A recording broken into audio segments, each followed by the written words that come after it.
భూమి మీద బ్రతుకున్నప్పుడు ఎవరైతే ఆయనను అంగీకరించి విశ్వాసం ఉంచి బాప్తిస్మం తీసుకుంటారో, బాప్తిస్మం తీసుకున్న తర్వాత దేవుని కొరకు ఎవరైతే నమ్మకంగా బ్రతుకుతారో, వారికి అప్పగించబడినటువంటి కాలంలో దేవుడు తమకు అప్పగించిన పనిని యేసుక్రీస్తు వారి వల్ల ఎవరైతే సంపూర్తి చేసి శ్రమలైనా, బాధైనా, కష్టమైన దేవుని కొరకు భక్తిని విడవకుండా ఈ భూమి మీద ఎవరైతే బ్రతుకుతారో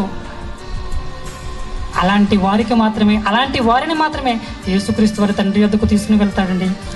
అపోస్తలులతో చెబుతున్నాడు యేసుక్రీస్తు వారు, నేను మిమ్మల్ని తీసుకుని వెళ్తాను వచ్చి. మరి అందరినీ తీసుకుని వెళ్తాడంటే అందరినీ తీసుకుని వెళ్ళడండి.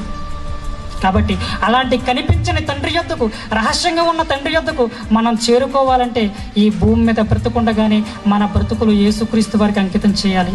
ఈ భూమి మీద బ్రతుకుండగానే మన దేహంతో దేవుణ్ణి మహిమపరచాలి.